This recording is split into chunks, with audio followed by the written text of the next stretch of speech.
capítulo de número 15, faremos a leitura a partir do versículo de número 30.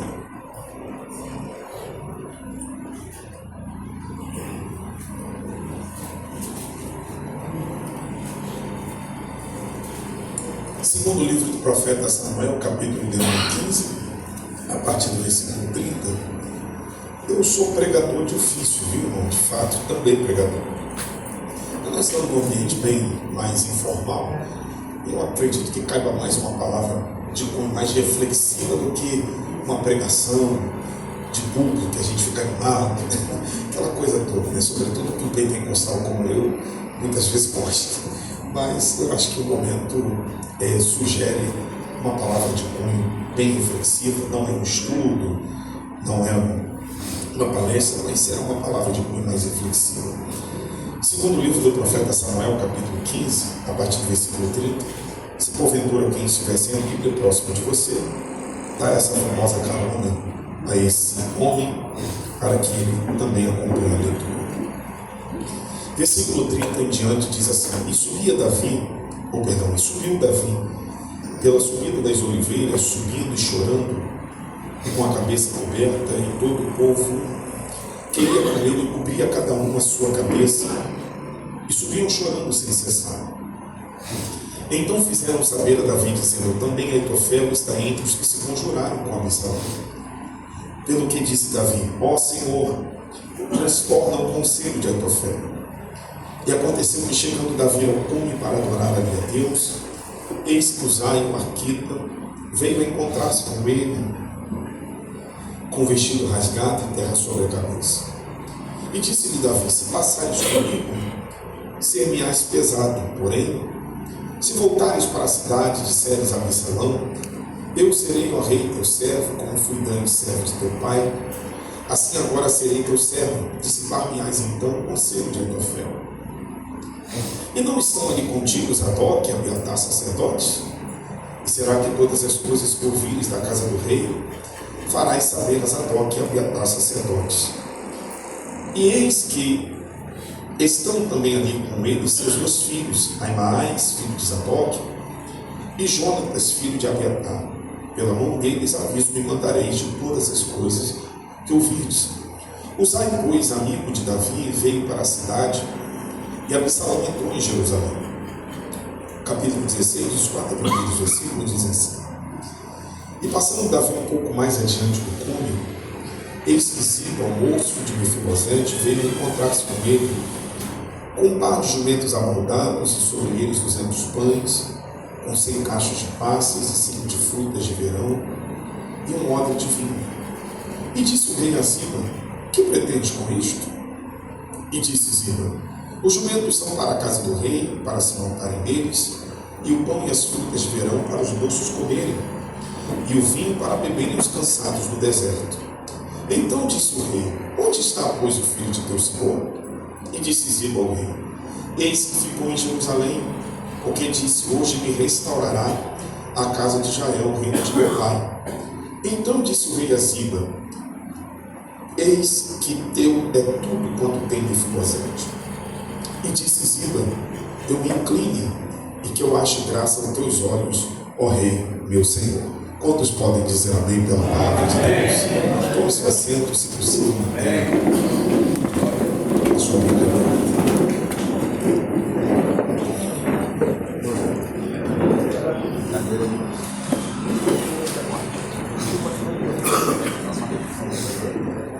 Meus irmãos, no segundo livro do profeta, juiz e sacerdote Samuel, propõe-se a narrar a história de Davi. A história de Davi, sobretudo depois que ele já havia sido ungido rei de Israel. É óbvio, guardadas as devidas proporções, uma vez que Davi foi ungido 3 vezes. Esse homem é um personagem profundamente emblemático na Bíblia, e às vezes, ao mesmo tempo, muito romantizado. sobretudo para as crianças, o menino que matou o gigante, sobretudo romantizado na expressão homem segundo o coração de Deus. E às vezes a gente não compreende qual é o sentido bíblico da expressão homem segundo o coração de Deus, que na verdade é simplesmente, não somente um contraponto em relação à escolha de Deus no tocante a Saul para ser rei de Israel. Saul foi escolhido por Deus, mas a escolha de Saul, feita pelo próprio Deus, atendia às expectativas do próprio povo. A começar que Deus, primeiro, não queria instituir a monarquia em Israel. Segundo, o povo idealizava a figura do monarca como um homem forte, belo, bonito e poderoso. E o que Deus fez? Mesmo não querendo instituir a monarquia, mas atendendo ao coração e o desejo do povo, alertou o povo quais seriam as consequências de atender o pedido deles, e mesmo assim atendeu e entregou um rei segundo a expectativa deles. Mas a escolha foi de Deus. E todos nós, a maioria de nós, conhecemos os desdobramentos das ações de Saul, que culminaram na decisão do Eterno de retirá-lo do trono e prover para si um rei segundo o seu coração. Logo, a expressão rei segundo o meu coração significa escolhi um rei que não é segundo a expectativa de vocês. Isso é tão verdade que quando Samuel estava na casa de Jessé para ungir o rei que ele não sabia quem seria, quando Eliabe passa diante dele, o filho mais velho de Jessé, ele disse, em razão das características que Eliabe tinha, que eram similares às de Saul: certamente, perante mim está ungido do Senhor. E Deus disse a Samuel: Samuel, não é este. Eu não vejo como o homem vê. Pode parecer que não, mas o contexto também está fazendo apontamento ao Saul. Você está com Saul no coração e na mente, achando que eu vou escolher um outro rei com as mesmas credenciais fisionômicas de Saul. Eu não vejo como você ou como o homem vê. O homem vê a aparência, eu vejo o coração. Não é este. Foram passando todos os filhos e Deus escolheu a Davi, que era um contraponto fisionômico a Eliabe e igualmente a Saul. Então, ser um rei segundo o coração de Deus, repito, nada mais era do que ser um rei escolhido por Deus para governar Israel segundo o desejo e a expectativa do próprio Deus. Portanto, desconstrói-se essa ideia de que Davi era um homem segundo o coração de Deus porque compunha, porque cantava, porque consultava, porque se quebrantava, porque se arrependia. Nada disso.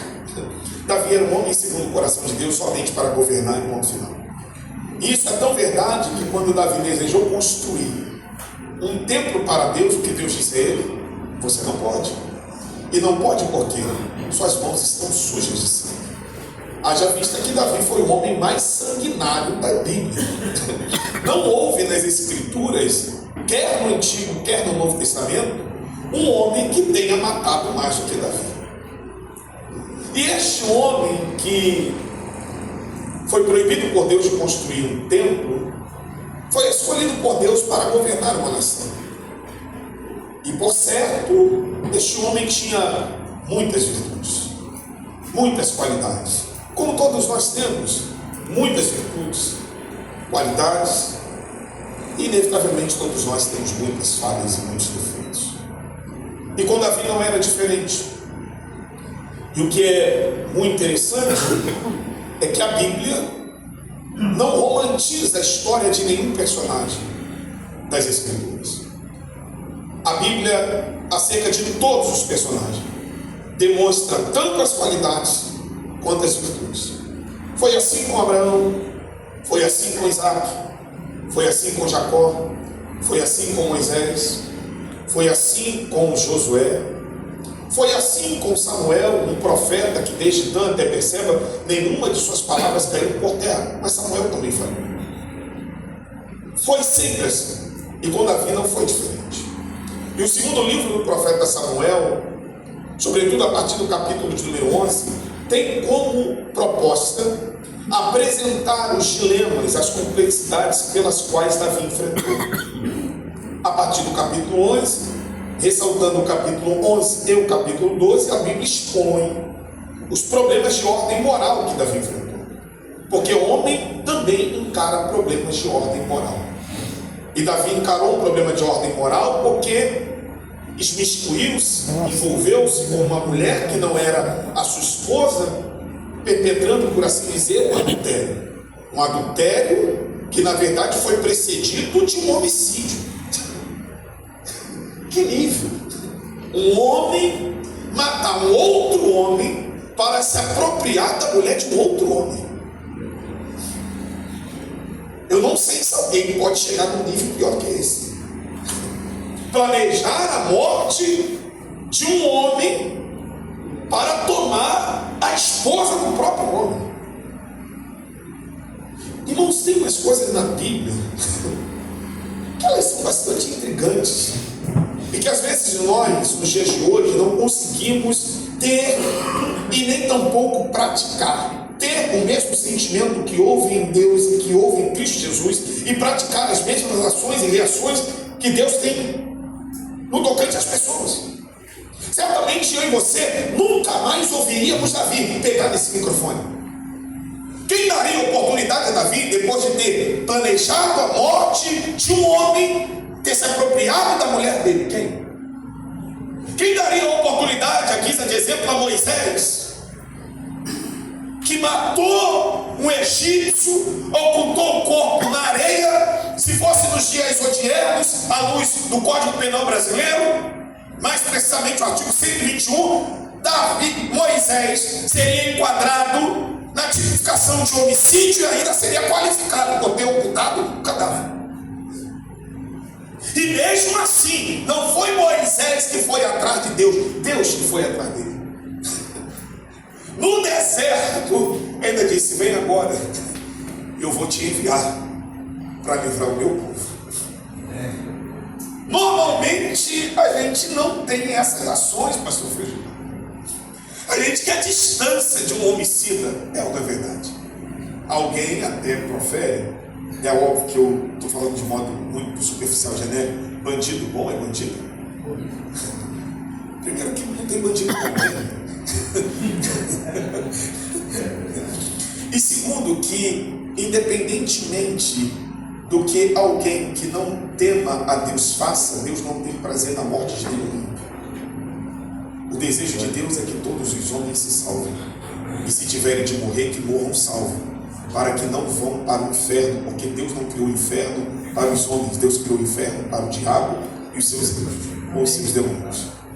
Só que lamentavelmente a gente vai, no transcurso da nossa trajetória, se amoldando a determinadas declarações e enchendo o nosso coração de determinados sentimentos que estão divorciados das Escrituras. E às vezes nos colocamos dentro de uma redoma de vidro como se nós estivéssemos imunes a sermos tal como esses homens em um dado momento foram e praticaram o que eles praticaram. Eu jamais, nunca diga você jamais. Eu, sob hipótese alguma, Pedro também disse, o Senhor falou, o diabo está te segurando. Certa ocasião, Jesus na ceia, ele disse assim: aquele que mete a mão comigo no prato ou no bocado, há de me trair. A pergunta que não quer calar e às vezes responde afoitamente e erra na resposta: quem metia a mão no prato comigo? Eu gostei de ouvir. Alguém falou? Todos. Por que ele disse aquele que mete a mão comigo no prato há de me trair? Ele não estava querendo alertar apenas Judas. Ele estava querendo estabelecer um princípio. Nenhum dos senhores que mete a mão comigo no prato estão imunes de ser um traidor. É por isso que todos eles começaram a dizer: mestre, porventura sou eu, porventura sou eu, porventura sou eu. Isso é um alerta para nós. Porque às vezes a gente se coloca, repito, numa redoma de vidro e diz: eu não seria capaz disso. O homem é capaz de qualquer coisa. Eita. Se ele não estiver com o seu coração em Deus. O homem é inclinado a todo tipo de mazela, de desgraça e de práticas pecaminosas, se ele não render o seu coração ao senhorio de Cristo.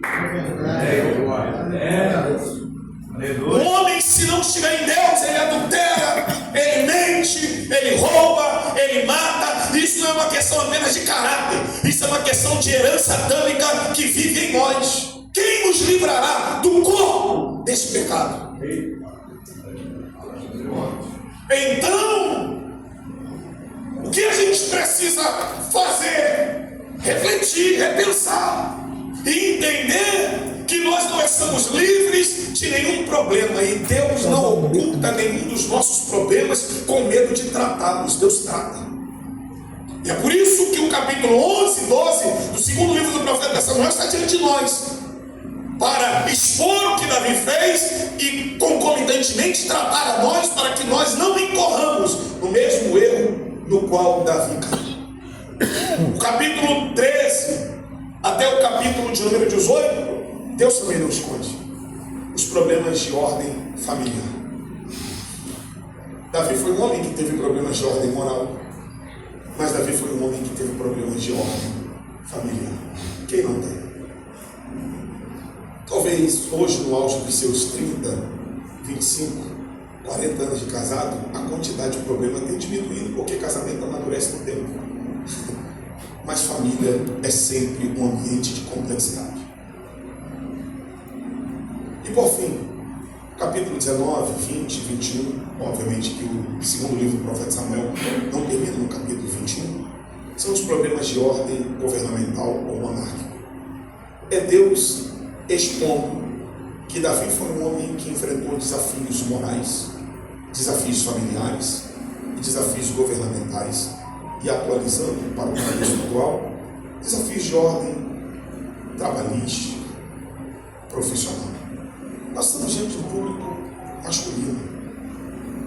Quem aqui não enfrenta desafio de ordem moral?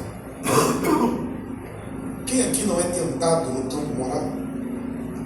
Quem aqui não é desafiado no campo familiar, enquanto marido, enquanto líder da sua casa, enquanto pai, enquanto avô? Quem aqui não tem desafio, ou não teve desafio na sua vida profissional? Certamente eu estou diante de alguns que estão na reserva, estão aposentados, mas outros que estão trabalhando, seja via lei, ou pela consolidação das leis trabalhistas, seja servidor público federal, que é o meu caso, seja servidor público municipal, do poder executivo, enfim. Todos nós temos desafios. E Deus não esconde nenhum deles. Mas o texto que lemos nessa noite insere-se dentro do bojo dos desafios do âmbito familiar da vida de Davi. Mais especificamente, a rebelião do seu filho Absalão contra o próprio pai, que, por assim dizer, não começou no capítulo 15. O capítulo 15 é apenas o reflexo de uma rebelião que teve ponto de partida no capítulo 13, quando Amnon, irmão de Absalão, bem como de Tamar, violentou Tamar sexualmente. Não vou falar sobre Amnon, nem quero me deter muito sobre Absalão, mas não posso deixar de fazer algumas observações. Amnon violenta sexualmente Tamar. Tamar vai para a casa do seu irmão Absalão. Quem puder, por favor, me acompanhe no capítulo 13.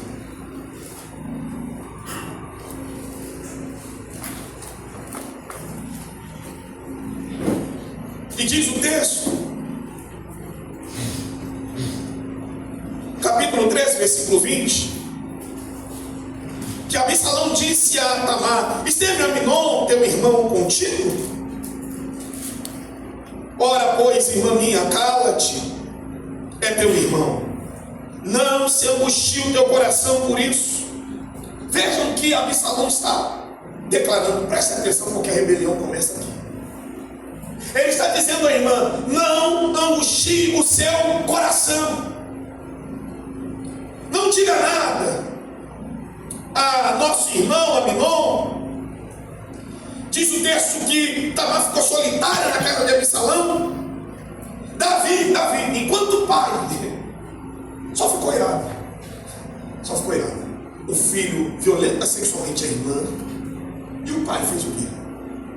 Nada.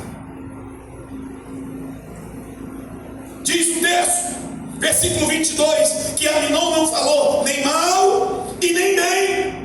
Absalão não falou nem mal nem bem a Aminon, mas o aborrecia no seu coração. Ou seja, ele estava dizendo a sua irmã: não se angustie, quando o coração dele estava angustiado. É o típico de pessoa que diz: não faça isso, quando ele mesmo faz o que manda os outros não fazer. A rebelião começa quando a gente não aproxima a nossa vida dos nossos discursos. E eu, quando falo de rebelião, erroneamente, temos a ideia que rebelião ou rebelde, sobretudo nas igrejas pentecostais, é aquele que divide igreja, que racha igreja, que leva metade do rebanho. Leva engano. À luz da Bíblia, rebelião é todo pecado cometido conscientemente por alguém que sabe que deve fazer o que é certo e não faz. Exemplo: Deus disse a Saul por meio de Samuel: mata tudo. Ele matou? Não. E o que Deus disse acerca de Saul? Tu és um rebelde. Isso é uma lição para nós, pois às vezes a gente está na rebeldia e nem sabe, ou nem percebe, e a gente não nota que essa rebeldia destrói a nossa vida, destrói a nossa família, destrói a nossa história, destrói o nosso ministério, destrói a nossa reputação. Simplesmente porque Deus disse: vá por esse caminho, Rafael. Eu digo: não estou afim, não concordo. Quantos homens que são assim? Não concordo, não vou fazer. Não concordo, não vou colaborar. Problema seu, amigão. No reino de Deus, a gente faz aquilo que a gente não concorda. Amém. Igreja, você acha que eu concordo com tudo que meu pastor fala e faz? Só que ele tem 55 anos de ministério, 81 de idade, próximo de completar 82. O que ele tem de ministério eu não tenho de quantidade de anos de vida. Ainda que eu não concorde, às vezes ele sabe o que está fazendo, e por que está fazendo eu não consegui alcançar o porquê ele está fazendo, as motivações pelas quais está fazendo. Não é pecado, então eu vou participar. Não é pecado, então eu vou colaborar. Eu não posso ser conivente nem concordar com o pecado. Agora, porque eu discordo simplesmente porque a camisa, na minha concepção, deveria ser vermelha e o irmão Frei Gilmar escolheu a verde, eu não vou parar de colaborar, de contribuir, de me envolver simplesmente por conta de uma cor de camisa, simplesmente porque eu queria cantar o hino X e cantar o hino Y, simplesmente porque eu queria que a reunião de homens fosse no templo, mas alguém disse que deveria ser nessa sala. Nós vivemos num ambiente eclesiástico em que as pessoas criam disseminação e confusão por questiúnculas que deveriam ser evitadas e que não deveriam perturbar o nosso coração,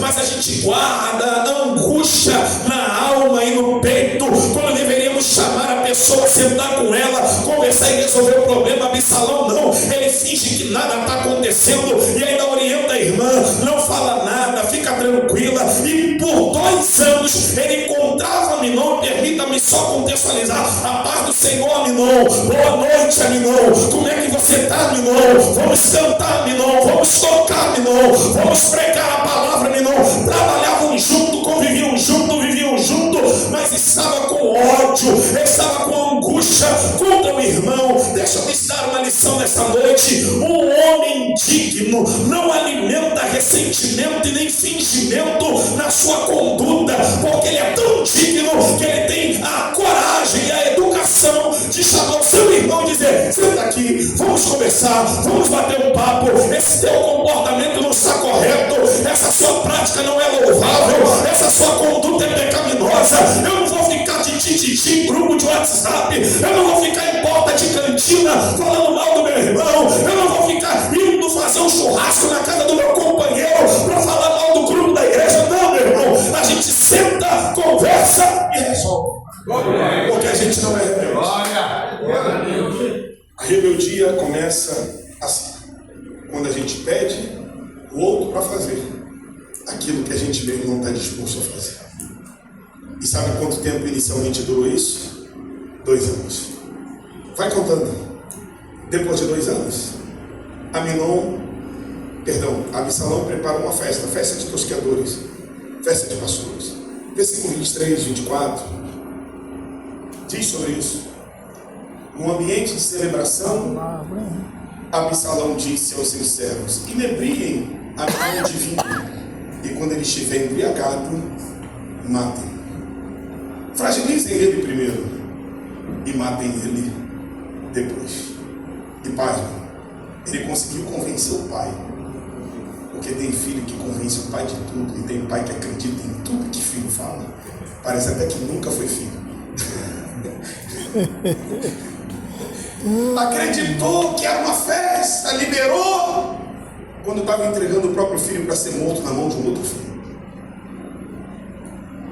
2 anos passaram, mata o seu próprio irmão, e diz o texto que ele foge para Jesus. Versículo 37 do capítulo 13. Depois de matar o irmão, fugiu.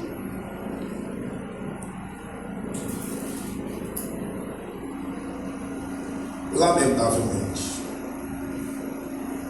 nós, permita-me generalizar, guarde as exceções sempre, temos muita coragem para pecar, mas pouca coragem para ficar no lugar do nosso pecado e assumir as consequências dele.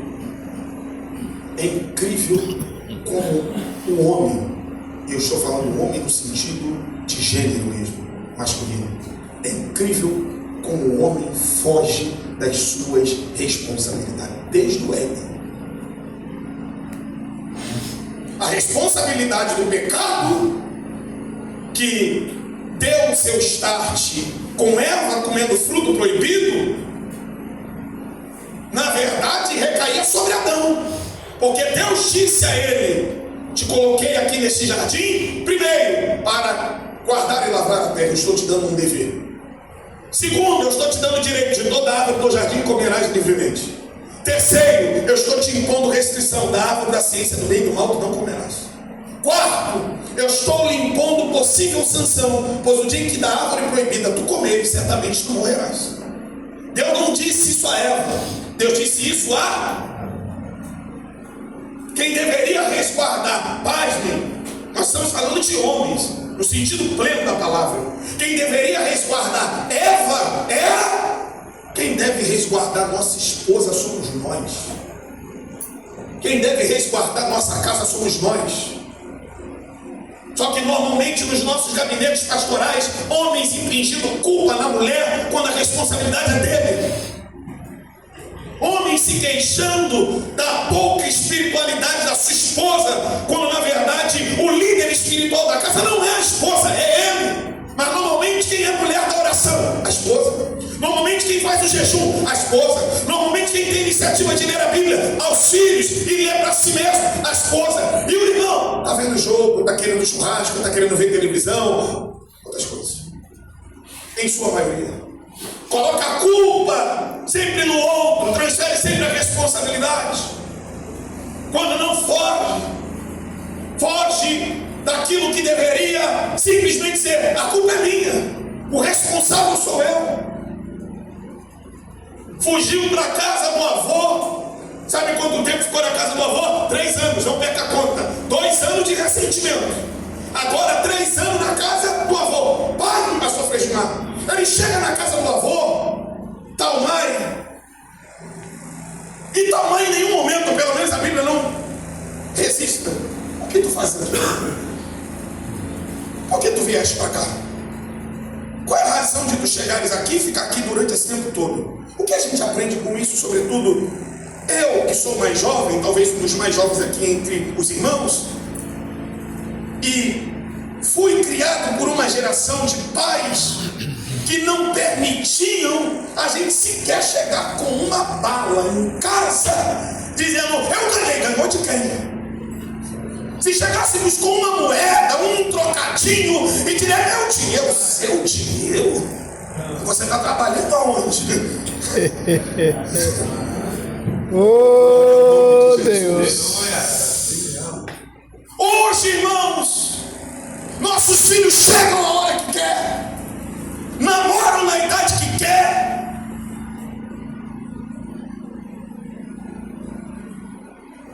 A gente vai dormir e deixa protótipo de gelo. Gelo é quando casa. Enquanto não casa é protótipo. Deixa protótipo de gelo sentado na sala, entrando dentro do quarto da própria filha. Alguns deixam até protótipo de gelo dormir na sua própria casa, no quarto da própria filha. E não questiona. Ou quando questiona, tem alguns que são tão abusados que diz que foi coroa. Estou tranquilo, eu já sou maior de idade. É maior de idade, você mora aqui. O líder dessa casa aqui sou eu. Você é maior de idade, você pode até, não é a realidade talvez de muitos aqui, você pode até pagar uma conta de luz aqui, mas aqui o homem da casa sou eu. Aqui você chega a hora que eu quero. Aqui você entra na hora que eu quero, porque aqui as ordens quem concede sou eu. Só que alguns lares, os filhos estão dominando os pais. Eu tenho um menino, um mancebo que vai fazer 4 anos. Se eu der mole para ele, ele me manda. Se eu der moleza para ele, ele enrola a mãe dele, que só Deus sabe. Ele diz, faz agora. Antes mesmo de eu vir para cá, ele estava aprontando, e a mãe dele colocou ele no sofá, no cantinho do pensamento, e ele disse, não vou ficar, eu vou sair. Eu disse, ele não vai sair não. Peguei ele, dei aquela levantada assim, e falei, senta aqui. Criar filho homem não é igual criar mulher. E tem hora que a gente precisa lidar com eles mesmo com pouca idade, como homens, para eles aprenderem a respeitar homens. A mãe dele não é a mulher dele, a mãe dele é a mãe dele, o marido dela sou eu. Ele não tem de falar com a mãe como o marido fala com a esposa, e nem marido deve falar assim. Que dirá um pirralho de 4 anos? E às vezes a gente acha, não, vamos usar a educação positiva. Não, vamos usar a educação impositiva. Tem hora que tem que se impor. Tem hora que você tem que falar, senta aqui, quem manda em você sou eu, o teu pai sou eu. Eu não vou dar satisfação, vai dar satisfação sim. Tem hora que você tem que falar, pode deixar a porta do quarto aberta. Mas o quarto é meu, mas a casa quem manda sou eu. Então pode abrir a porta do quarto, porque quem vai entrar aí a hora que quiser sou eu. Vai usar o computador na hora que eu quiser, vai ter acesso a determinadas coisas na hora que eu determinar. Mas tem pais que são como Talmai, avô de Absalão, que são omissos, que veem as coisas acontecerem debaixo dos seus olhos e não se posiciona para não se desgastar, para não se estressar, para não ter nenhum tipo de preocupação. A vida não é facilitada, a vida não é romantismo, a vida é real. E tem hora que você precisa pegar o teu filho pelo braço, ainda que ele seja um marmanjo de 18 anos, e sentar com ele e falar, meu camarada, o que você quer da vida? Como é que você vai ficar acordando meio-dia, 1 hora? É hora de você levantar cedo, é hora de você fazer um jovem aprendiz, é hora de você se preparar para uma universidade, é hora de você querer alguma coisa para a vida, pois alguns jovens namoram, e namoram com o nosso dinheiro, usam Uber no nosso cartão de crédito, lancham com o nosso dinheiro. E tem pai que acha normal ficar bancando marmanjo de 18, 19, 20 anos. Meu irmão, dê responsabilidade a este homem. Não seja omisso. Um pai omisso vai gerar um homem omisso. Um homem omisso vai gerar uma família desgraçada. As nossas igrejas estão lotadas estamos gerando homens fracos, omissos, que transferiram a responsabilidade, inclusive, de ser o provedor da casa. Agora é a mulher que tem que trabalhar, agora é a mulher que no quinto dia útil, dia 7, próximo. Ei, meu bem, cadê a sua colaboração para a conta de luz? Que é isso, meu irmão? Se você não consegue bancar sozinho, ok, a sua esposa colaborar, contribuir. Mas você não deve transferir essa responsabilidade. É sua, é minha. Minha esposa não tem nenhuma preocupação com pagar nada na minha casa. Nada. Ela trabalha o que ela quer, porque por mim nem trabalhava.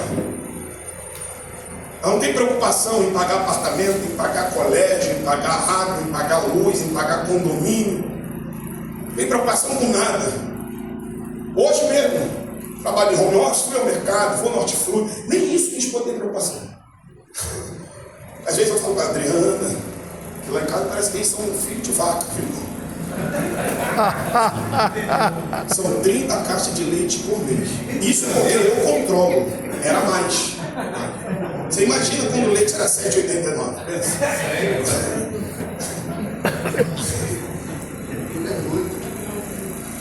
A coisa não é fácil, não. É mais que o salário mínimo por mês no mercado mesmo.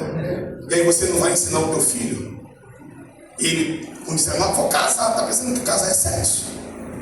Primeira semana de casamento ele já está querendo voltar para casa do pai. Ele vai para a lua de mel, quando volta da lua de mel, tem que ir no Guanabara, tem que ir no Presunir, tem que ir no Mundial, tem que ir no Superman. Aí quando ele, e a primeira compra do mês, para quem casou, você sabe, tem que comprar tudo, né? Aquela compra de reposição. Aí ele volta, ele já volta cabisbaixo, entrei na furada. Ele não vai pagar nunca mais, porque é todo mês. E a tendência é aumentar, viu? Porque com a inflação lá em cima, tudo aumenta, e à medida que o tempo passa, a família aumenta, vem filho, depois vem desagregado, vem neto, vem... Vai aumentando. 2 anos de ressentimento, 3 anos na casa do avô, depois de 3 anos ele volta para Jerusalém. Pediu que Joabe falasse com o pai, para que o pai o recebesse. Davi também não era fácil. Disse, pode mandar ele voltar, mas diga para ele não olhar na minha face. Que negócio é esse, Davi? Esse perdão teu está bem estranho. Vem, mas não vem. Vem, mas não fala comigo. Vem, mas não me dá paz, Senhor. Vem, mas se eu ver que você é quem está dirigindo o louvor, eu vou só entrar na hora da mensagem. Vem, mas se eu souber que você é quem vai dirigir o culto, eu não vou participar. Vem, mas se eu encontrar você no calçadão de Campo Grande, eu atravesso para o outro lado da rua para fingir que não te vi. Vem, mas se você estiver com aquele que toma conta do estacionamento, eu prefiro botar o meu carro fora do estacionamento da igreja para não ter o desprazer de te dar a paz, Senhor. Tem gente que perdoa, mas não tem assunto. Que perdão é esse, irmão? Perdoar implica comunhão. Não estou dizendo que implica amizade, mas comunhão implica. Se eu perdoei, eu tenho de ter comunhão. Bom dia, boa tarde, boa noite, a paz do Senhor, tudo bem, como é que está, família? Pelo menos ser cordial. Ter uma relação amistosa e não hostil. E alguns homens na igreja são hostis a outros. Simplesmente porque na escola dominical o irmão discordou, meu amigo, você tem que ter maturidade. Que mesmo alguém discordando de você, terminado a aula, abraçar, paz do Senhor, abraçar. Isso é amadurecimento. Mas às vezes a gente fica retroalimentando o que deveria, na verdade, ser dissipado. 3 anos na casa do avô, 2 anos de ressentimento, mais 2 anos sem falar com o pai. Já estamos em 7 anos. E aí o que Absalão fez? Quando Joabe disse, eu não posso fazer mais nada, seu pai não quer olhar na sua face. E aí ele com raiva, e o homem com raiva é terrível, tacou fogo no campo de cevada de Joabe. Se você não faz o que eu quero, eu queimo o que você tem. Tem homem que literalmente é assim. Se alguém não atende o que ele quer, ele queima o que a pessoa é e o que a pessoa tem. Eu não estou falando de atear fogo no sentido ipsiliter da palavra, no sentido literal, mas queima a moral, queima a honra, inventa, calunia, difama, injuria, discrimina. E aí, se você ler o capítulo de número 15, versículo de número 11, perdão, versículo 7. Algumas traduções, por erro do cronista, diz ao cabo de 40 anos, mas não está no 4. A bem da verdade é ao cabo de 4 anos, e não 40. Por isso que algumas traduções mais recentes fizeram esse ajuste. A do seu está 40 anos, 4. Se tiver alguém de 40, na verdade são 4 anos. Não perderam as contas, né? 2 anos de ressentimento. 3 anos na casa do avô, 5. 2 anos sem ver a face do pai, 7. Mais 4 anos, demorou 11 anos para ele, Absalão, revelar que ele era um rebelde. Eu não deveria talvez dizer isso. Nós somos diante de homens maduros, mas ninguém conhece ninguém da noite para o dia. Nós estamos vivendo um tempo de tanta precipitação e de tanta superficialidade que mal se conhece o outro. Diz, meu amigo, amigo ainda não. Irmãos somos. Amigos demandam tempo.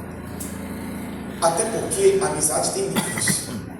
Eu tenho alguns amigos, uns mais íntimos, outros não tão íntimos a ponto de eu abrir determinadas particularidades da minha vida.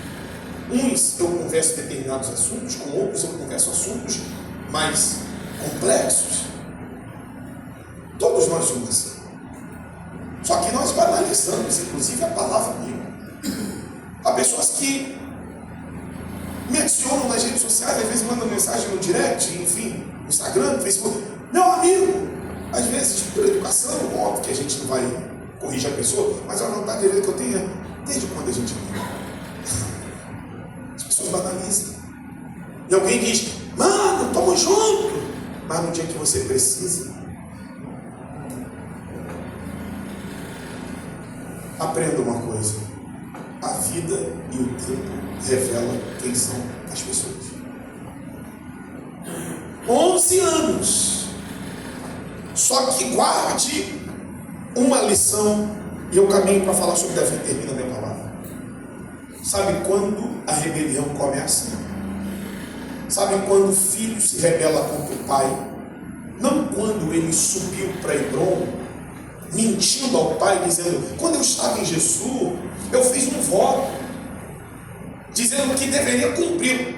Repito o que eu já disse essa noite. Davi era um pai que acreditava em tudo que o filho falava. Ele acreditou que Absalão estava falando a verdade. Aí quando Absalão chega em Hebron, se coloca a porta da cidade, onde as causas eram julgadas, e se autopromove rei. Porque tem homens que se autopromovem, mas não são promovidos por Deus. E se você é um homem, você precisa aprender isso. Não se autopromova. Que os outros lábios te louvem e não os próprios a ti mesmo. Que outras pessoas falem sobre nós e nós evitemos falar de nós mesmos. Que nós não nos autopromovamos. Nós vivemos um tempo em que as pessoas estão permanentemente se autopromovendo, sobretudo nesse meio que eu vivo com determinadas reservas de pregadores, de pregação, de pastores se autopromovendo, pregadores, não porque eu preguei, 30 foram batizados no Espírito Santo, meu irmão, você não batiza ninguém, eu preguei, 50 foram salvos, você não salvou ninguém, quem salva é Jesus, quem batiza é Jesus, quem faz é Jesus, quem opera é Jesus, mas é uma autopromoção, é uma tentativa de tentar fazer com que as pessoas fiquem impressionadas. Meu irmão, aqui a gente não está para impressionar ninguém. Nós não viemos aqui para nos autopromover. Eu não estou com uma plaquinha aqui, vim aqui para ser visto. Existe até um adágio popular que alguém aplica na igreja, mas não se aplica à igreja. Quem não é visto não é lembrado. Davi não foi visto e foi lembrado. Deus não se esquece de ninguém. Eu não preciso me autopromover para ser lembrado, porque no céu há um Deus que não me esquece. Então fica. Só que ele se rebelia contra o pai. Atente-se ao que eu digo. Quando ele se volta contra o irmão.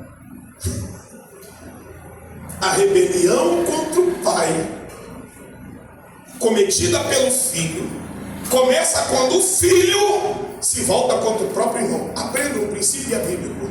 A maneira como eu trato meus irmãos revela o nível de comprometimento que eu tenho com meu pai.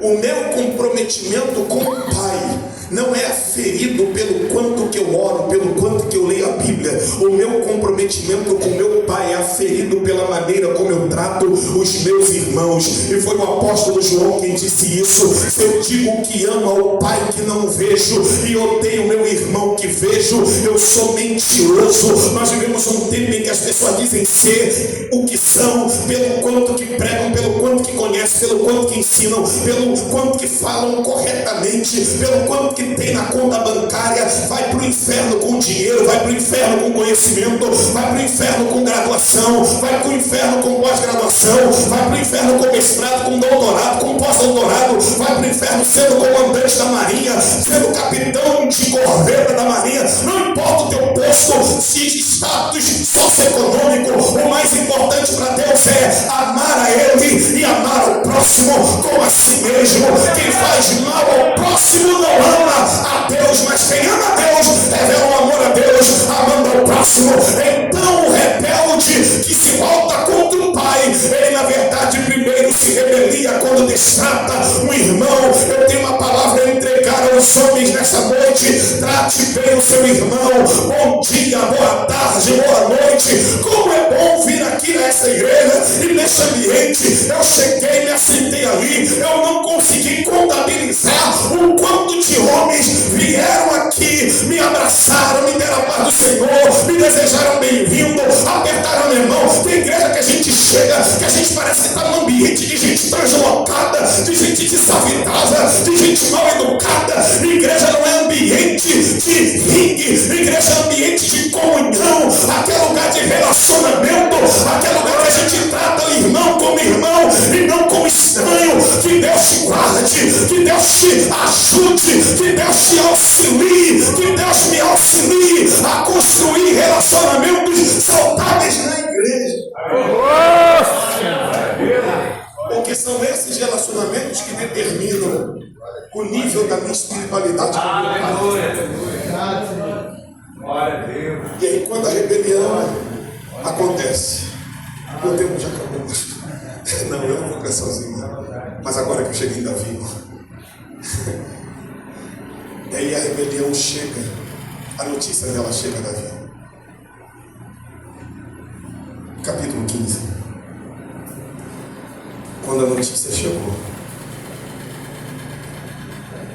Davi disse assim, versículo de número 14 do capítulo 15: levantai-vos e fujamos, para que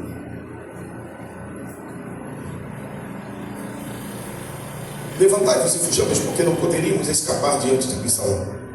Dai-vos pressa a caminhar, para que porventura não se apresse ele e não nos alcance, e lance sobre nós algum mal, e fira a fio da espada. Ora, se ele matou meu filho, se ele tacou fogo no campo de cevada de Joabe, se eu ficar, o próximo da vez sou eu. Vamos levantar e vamos fugir depressa, para que ele não nos fira a espada. E acrescento eu a do contexto: atei fogo em nós e na cidade, ou nos mate. E aqui eu quero aplicar no contexto da nossa vida cotidiana e de homens. Ele estava num ambiente de risco e de perigo, e que ele entendeu a partir da leitura que fez do contexto no qual se inseria: ou eu levanto e fujo, ou eu, das 3 a 1, morrerei, ou serei queimado, ou serei ferido à espada. Pois existem lugares, homens, que não são mais compatíveis com o nível de óleo ou de unção que Deus derramou sobre a nossa cabeça, e nem tampouco estão à altura do propósito que Deus fez na nossa vida. Em dados momentos da nossa caminhada para a nossa própria sobrevivência, ou a gente foge e sobrevive, ou a gente fica, morre, se queima e é ferido. Existem espaços que, se a gente ficar, a gente morre espiritualmente. Existem relações e grupos nos quais, se permanecermos, a gente acaba sendo ferido nas emoções, na moral, na dignidade, na integridade. Existem locais que a gente testificar, o nosso testemunho é queimado. Deus nos reuniu aqui nessa noite para dizer: foge enquanto ainda há tempo, porque na tua fuga eu manifesto o livramento para a tua vida e para a tua casa. Fugir não é covardia, fugir é sinal de sabedoria para a sobrevivência. Louvado seja Deus pela vida de José, que entendeu que se ele ficasse dentro da casa de Potifar, sozinho com aquela prostituta, ela acabaria o convencendo a deitar-se na cama com ela, de tal modo que ela agarrou na roupa dele e disse: deita comigo a cada dia. E todo dia ele dizia: não posso cometer este mal contra o meu Deus e nem contra o meu Senhor. Pense quão difícil era ser tentado diariamente na insistência do diabo pela vida daquela mulher. Deita comigo, deita comigo, deita comigo, deita comigo, deita comigo, deita comigo. Se você não fugir, você cai. Mas tem homem que parece que está vivendo no mundo da lua. Desculpa a expressão. Tem uma que flerta com o perigo. Queridão, homem é homem. Intimidade com o sexo oposto eu tenho com a minha mulher, a saber, a Adriana. Com a sua, vai ser meu irmão. Evito estender até a mão. Não porque estou com algum desejo de cobiça, para evitar proximidades que deveriam, na verdade, ser dimensionadas e manter a distância de segurança. Vejo homens correndo perigos que deveriam ser evitados, porque não querem fugir de ambientes que devem ser desocupados o quanto antes. Seu horário de almoço, vigia. Seu casamento está fragilizado. Como que toda hora você vai almoçar com a secretária da sua empresa? Você vai acabar caindo, meu irmão. Foge. Você está sozinho na igreja. Tem uma irmã que está só, que mora próximo da sua casa. Irmã, eu desejaria dar carona à senhora, mas não convém. Eu estou sozinho, estou sem minha esposa, estou sem meus filhos. A senhora está desacompanhada da sua família. Se eu puder ser útil solicitando Uber para a senhora, eu... Diferente.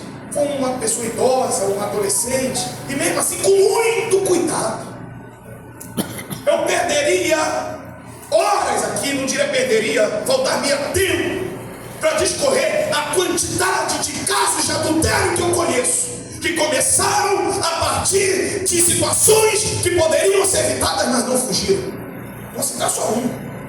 Escandalosíssimo. Pasme. E é um caso que eu conheço de perto. Uma mulher acometida de um câncer no seio, casada com um irmão, ambos cristãos. Ela do lar, ele policial, aposentado. E por não ter habilidade para cuidar das coisas do lar, trouxe, irmãos, trouxe para dentro da casa dele a mãe das netas dele. Você já sabe como que ele é. A moça, mãe das duas netas dele, que fora casada com seu filho de um outro relacionamento, passou a ficar na casa dele todos os dias, fazendo almoço para a sogra, fazendo almoço para o sogro. A mulher morreu no dia do sepultamento. Eu não estava, minha esposa estava. Ela é amiga deles de infância. E ele gritava o nome da esposa: fulana, eu te amo, eu vou sentir muito a sua falta, irmãos. Não passou um mês, 2 meses, não tem outra expressão, aquele desgraçado tornou público que agora a mãe das 2 netas consanguíneas tornou-se a mulher dele. E os senhores acham que essa patifaria, esse nojo, não estava acontecendo quando ela já estava dentro da casa dele, servindo a ele, a própria sogra? Certamente. Mas às vezes a gente acha que não tem nada a ver. Não tem nada a ver. É uma mulher que está o tempo todo dentro da minha casa. Isso é que não tem nada a ver. O que tem a ver é a minha mulher que está o tempo todo dentro da minha casa. Não quero prima minha dentro da minha casa. Não quero vizinha minha dentro da minha casa. Na minha casa é o lugar do meu descanso, é o lugar do meu ambiente de reserva. No meu quarto, no máximo, entra a minha sogra. E é verdade, minha sogra é minha mãe. Cunhado não entra, cunhada não entra, amigo não entra. Mas nós vivemos hoje um tempo da intimidade, além que na verdade o nome já disse, é intimidade, é intimidade. Mas tem gente que flerta na troca de olhar, flerta no elogio.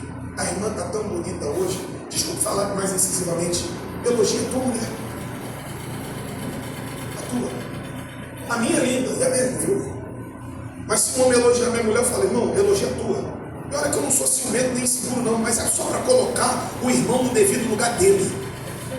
Aí tem os irmãos tocando na mulher dos outros aqui. A hora que você tocar nela aqui e ela for mulher de um policial, ele tocar em você aqui, você sossega. Tem homem que não sossega, irmão. Estou falando do dia a dia da igreja, não estou falando do mundão não. Eu estou dizendo que dentro da igreja tem gente que não vigia. Tem gente que brinca com o perigo. Tem gente que flerta com o mal. Foge, meu irmão. E isso se aplica não apenas ao campo moral, como eu estou ressaltando aqui, mas olha, Davi só caiu em adultério por quê? Ou você acha que, não, eu vou tomar um banho. Não, perdão, não, eu vou na varanda. Aí, Betseba, não, eu vou tomar um banho hoje também. Betseba era filha de Eliã. Eliã era filho de Aitofel. Aitofel, conselheiro de Davi, avô de Betseba. Aitofel tinha acesso liberado no palácio, tal como Eliã. E consequentemente, Betseba era conhecida de Davi. Provavelmente já havia troca de olhares. Provavelmente já havia interesse de ambas as partes. Porque ninguém adultera da noite para o dia. Na nossa igreja, não vou falar congregação, temos 80. Na nossa igreja, eu pregava sempre numa das nossas congregações. Dava estudo, palestra, pregava. Eu fiquei estarrecido. Houve a troca do pastor, e eu sou muito próximo do presidente da igreja. Eu disse, presidente, o que houve? Rafael, fulano foi embora e está com uma mulher em Angra dos Reis. Rapaz, aquele camarada vibrava enquanto que eu falava na igreja dele, dando estudo de escatologia. Doutrina das últimas coisas. Irmão, como que aquele, desculpa a expressão, como que aquele cara era tão cara de pau, de celebrar num momento de culto, de correção, e vibrar, e quase que chorar. E passado um tempo, ele vai embora. E aí você pensa que é trabalho, não, porque tem um caso com uma mulher em Angra.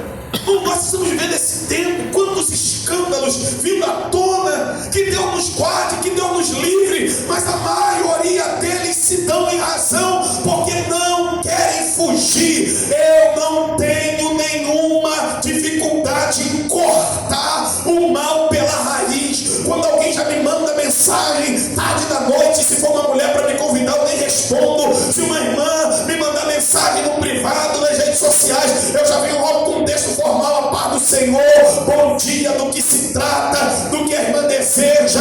Eu já chamo de irmã, não chamo pelo nome, para já entender que ali eu não quero nenhum relacionamento de intimidade, e o relacionamento deve ser fraterno. Que Deus nos ajude, meu irmão. Eu quero declarar nessa noite sobre a tua vida, que se você estiver vivendo diante de algum perigo, Deus te dará graça para você fugir, Deus te dará graça para você escapar. Eu quero declarar profeticamente pela palavra que você não será embaraçado, você não será ludibriado, você não será inebriado por esses riscos que a vida sempre tem para nos embaraçar. Maior é Deus para te livrar. A palavra do Senhor é: levanta e fuja, levanta e vai, levanta, como diria o carioca no sentido mais esdrúxulo da palavra, levanta e faça, meu irmão. E não fugiu sozinho, levantou e fugiu com mais 600, porque a nossa decisão reverbera na vida de quem está à nossa volta. O livramento que Deus dá a mim, Ele dá a minha casa. O livramento que Deus dá a mim, Deus às vezes concede a minha vizinhança. É incrível que o livramento que Deus concede a mim, por tabela, Ele abençoa a minha empresa. Qual era a relação que Deus tinha com Potifar? Nenhuma. Aí está isso. E o Senhor era com José. E José foi um varão próspero. E Deus abençoava tudo que ele tinha na casa e no campo. Aí Potifar está sendo abençoado simplesmente porque José decidiu andar com Deus. E Deus decidiu andar com José. Glória ao nome de Jesus. Se você e eu formos um homem literalmente de Deus, a nossa casa será como uma oliveira verde plantada, que dará frutos, que será próspero. Teu filho será abençoado, tua esposa será abençoada, teu neto será abençoado. Eu quero declarar na autoridade do nome de Jesus que se nós andarmos com Deus, teu filho não será instrumento de receptáculo de droga, tua filha não será envolvida no lesbianismo, teu filho não se desviará para as práticas homossexuais, a tua casa não será antro de perdição, para que os membros da tua casa se enveredem pelo caminho do narcomilícia ou do narcotráfico. Eu quero declarar na autoridade do nome de Jesus que a bênção de Deus será sobre a tua casa. Se você se posicionar, o Senhor nos trouxe aqui nessa noite para nos dizer: se posiciona como líder, se posiciona como o homem espiritual dessa casa, se posiciona como pai que eu quero que você seja, se posiciona como marido que eu quero que você seja, e você verá o que eu farei na tua casa. O giro levou 600. Estava os sacerdotes e a arca. Versículo 25, eu conheço isso. Diz o texto que quando Davi percebe que os sacerdotes estavam e a arca também estava, ele disse: leva a arca de volta, porque se eu achar graça, eu verei a habitação desta arca outra vez. O que Davi está dizendo é: a arca não é minha, a arca é de Deus para o povo, não para o rei. Um homem genuinamente de Deus não prioriza a si mesmo em detrimento ao povo a quem Deus chamou ele para cuidar. Paulo disse assim a Timóteo: tende cuidado de ti mesmo e da sã doutrina, pois fazendo assim salvará tanto a ti quanto aos que te ouvem. A gente cuida da gente, mas a gente também tem atenção ao cuidado com o povo, entendendo que existem coisas que estão sob a nossa liderança, mas que não são nossas. Leve a arca para o povo. Se eu achar graça, eu verei a habitação desta arca outra vez. Ele estava saindo de Jerusalém fugindo, não porque queria de fato, mas porque era necessário. Tem coisas que a gente faz não porque queremos, tem coisas que a gente faz porque é questão de sobrevivência. E quando ele estava fugindo, ele faz essa declaração que parece simples, mas é uma declaração de fé. Se eu achar graça, eu verei a habitação desta arca outra vez. Em outras palavras, se Deus for comigo, eu volto para essa cidade e verei esta arca outra vez, porque os meus dias não estão na mão de Absalão. O controle da minha vida não está na mão daquele que tenciona me matar. Nós precisamos aplicar ou encarnar essa verdade diante de uma sociedade tão instável quanto a sociedade brasileira. Todos nós estamos vendo o que está acontecendo no nosso país. Você pode concordar ou discordar em algum aspecto, mas com o respeito à discordância. Eu sou da área jurídica, irmão, trabalho com direito dentro de uma autarquia federal. Meu irmão, o que estão fazendo com o direito neste país? Eles estão destroçando o direito, eles estão invertendo o direito. Nós vivemos um contexto socioeconômico, político, que a gente olha para o cenário, e qual é a leitura que a gente faz? Esse mundo vai degringolar, tudo vai ficar de cabeça para baixo. Isso é uma leitura natural, mas quando a gente faz a leitura pela graça, a nossa declaração é como a de Davi: se eu achar graça diante do Senhor, eu vou prosperar no meio do caos, eu vou prosperar no meio das altas inflacionárias, eu vou prosperar em meio à alta do dólar, eu vou prosperar em meio a essa instabilidade. A minha empresa não vai fechar, os meus funcionários não ficarão sem receber o salário na data agendada, porque Deus me dará graça.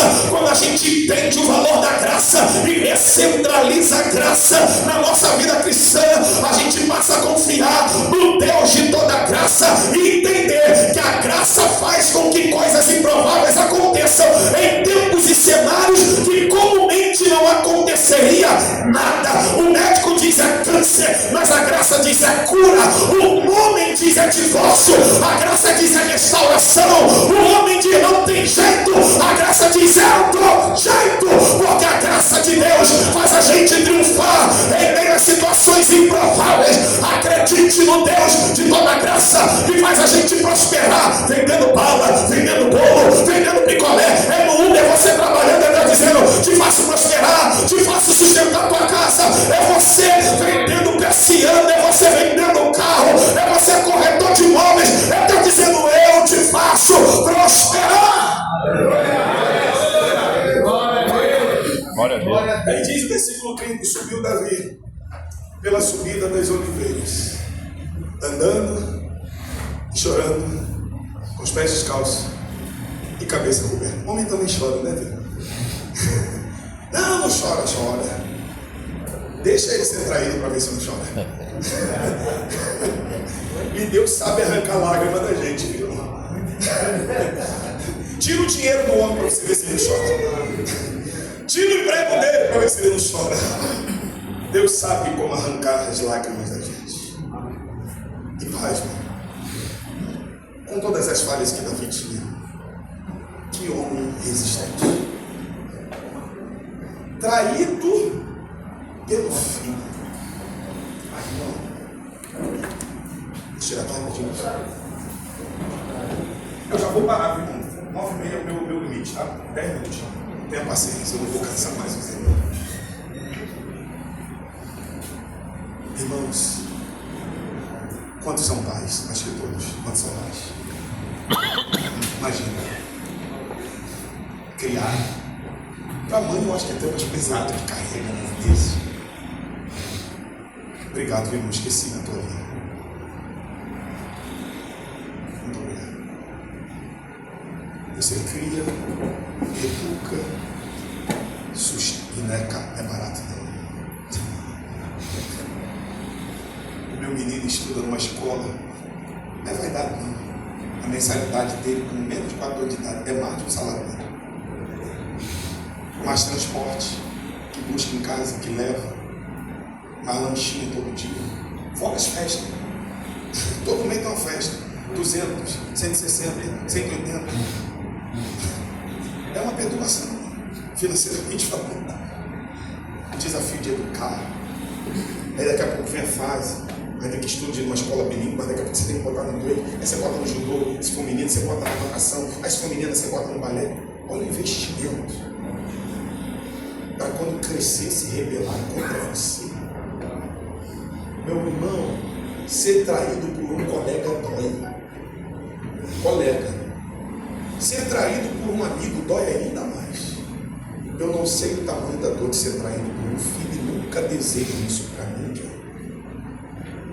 Mas a questão que não quer calar: o que tu fazes? O que eu faço quando a traição chega? Contexto. E subia Davi. O homem traído decide: eu não vou parar a minha caminhada, eu não vou parar a minha trajetória. tudo bem que ele está caminhando para fugir, mas isso se aplica na nossa vida. Você vai parar por quê, meu irmão? Porque diminuíram a tua probabilidade de vida. Você vai parar por quê? Porque você perdeu o emprego. Você vai parar por quê? Porque o seu ministério sofreu um ataque. O Senhor nos reuniu aqui nessa noite para te dizer e a mim dizer: não para, não retroceda, não desista. Oh, meu irmão, continua pegando o teu violão e dedilhando, continua pegando o teclado e tocando, continua pegando a tua Bíblia, colocando de braço no braço e pregando, evangelizando. Tudo que o diabo quer nos paralisar, mas tudo que Deus quer é nos empurrar para caminhar contra a esperança. O Eterno me trouxe aqui para te dar um empurrão para frente e te dizer: meu irmão, traído caminha, difamado caminha, sem dinheiro caminha, desempregado caminha, aposentado agora mesmo que você está com mais tempo, então caminha, seja mais útil à igreja, seja mais útil à obra de Deus. Caminha com a sua esposa, caminha com seus filhos. Eu não estou falando apenas o caminhar do treinar, que também é bom para a saúde, é caminhar lado a lado, é não desistir, é não abandonar a família. Depois de 30 anos de casado, meu irmão, você vem com essa história dizendo que não dá mais para conviver junto. Vai contar esse conto de fada para outro. Isso aqui não vai colar não, meu irmão. Você já passou por coisa pior e agora vem com essa historinha que não dá mais para ficar casado. Ficou 30 anos, você só tem mais 20 de vida, então vai ficar casado mais tempo para a glória de Deus. Oh! Aleluia, Jesus. Fala, Deus. Cara, com 60 anos de você.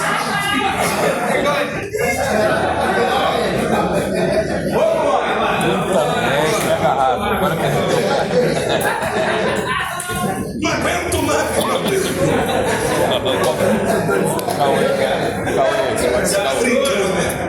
Só tá de brincadeira. Irmãos, a gente não aguenta não isso. Aleluia. Para nós, alertemos os nossos filhos. Eu ainda tenho um filho adolescente, mas a vida é mais difícil. É o início. Aí não tá na lua de mel, não tá nada, não tá quebrando o pau todo dia. Porque não, lua de mel é só amanhã, semana. Quando você já volta.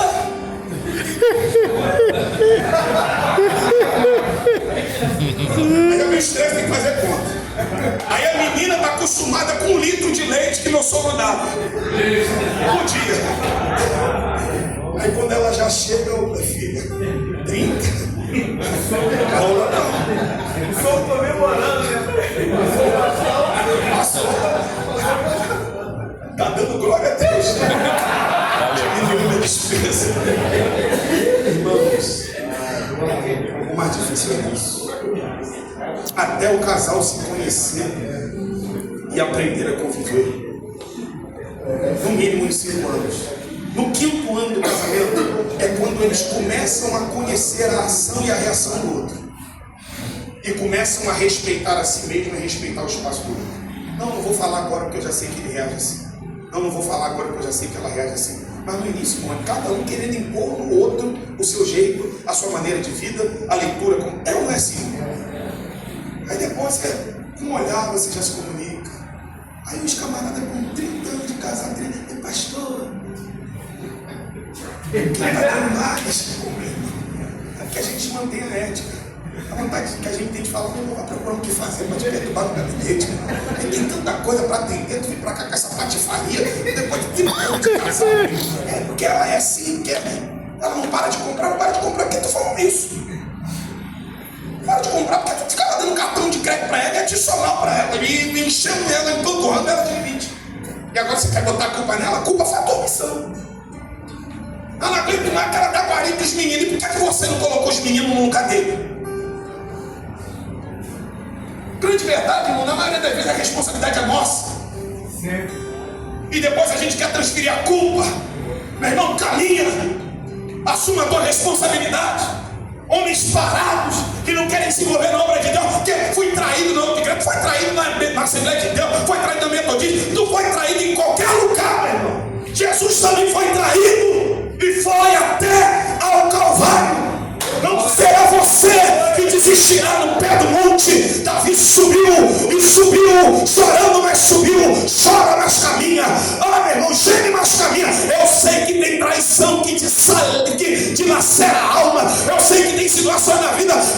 gente vai morrer. Eu sei que é o momento que a gente quer reagir, quer falar, mas Deus diz: engole a seco. Ah, mas eu não vou engolir sapo. Tu vai aprender a engolir um brejo, mas tu vai caminhar com um sapo aqui na goela, mas vai caminhar sem reclamar, sem difamar, sem lamentar, sem murmurar.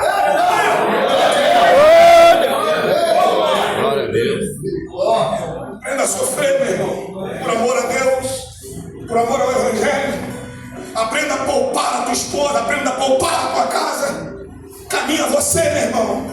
Carrega você o peso da responsabilidade. Davi foi caminhando e parecia que não poderia ficar mais difícil, mas ficou. À medida em que ele caminha, subindo e chorando, pés descalços, terra sobre a cabeça, sinal de luto. Diz a Bíblia que ele sobe o Getsemane. O nome do monte é Getsemane. Quem já foi em Israel sabe. E à luz do texto hebraico, Getsemane significa lugar de... Esse é o caminho. O caminho é esse. Pastor, qual é o caminho da pressa? O caminho do crente ainda é o caminho. Se você quiser facilidade, não aceite ser crente. Se você quiser facilidade, não sei se tem outros pastores aqui também, não aceite ser obreiro, não aceite ser pastor. Ministério não é lugar de facilidade. Nós vivemos um tempo em que as pessoas querem vida fácil. A vida do crente é caminho apertado. O crente não tem gato no relógio, é caminho apertado.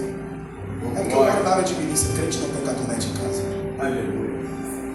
Crente não só nega imposto de renda, nem mente no imposto de renda, colocando sogra, colocando pai, quando nem a eles ajuda. Crente é fiel no dízimo, é fiel na oferta. Crente é generoso, crente é liberal. Nossa vida não é fácil. A vida do crente é caminho apertado. A palavra do crente é uma só. Crente não mente. Crente não vive nas apostas dos bets da vida. Crente não aposta no tigrinho. Crente não tenta encontrar vida fácil, vida de malandro, vida de esperto. Desculpa a expressão, já que estamos num lugar fechado, nós não somos vagabundos. Nós somos homens honrados, decentes, trabalhadores, apesar de sermos imperfeitos. Mas nós vivemos um tempo em que as pessoas querem vida fácil. Pergunte a algum jovem: o que você quer ser? Blogueiro é fácil. O que você quer ser? Influencer digital. Isso é profissão desde o banco. Hoje as pessoas querem vida fácil. Obreiro querendo vida fácil. Quer o carro, mas não quer o encargo. Quer a liderança, mas não quer as agruras. Quer o posto, mas não quer o sofrimento. Passa pelo Getsemane chorando, mas passa. E não é fácil não, porque nem Jesus julgou fácil. Quando ele passou, ele disse: Pai, se possível, passe de mim esse cálice, contudo seja feita a tua vontade. Se até Jesus passou, não vai ser você que vai desistir. Ah, irmãos, eu sinto uma graça de Deus para ministrar sobre a tua vida. Receba a graça para passar pelo teu Getsemane. Receba a graça para suportar esse Getsemane, porque esse Getsemane vai revelar um novo tempo de Deus para a tua vida.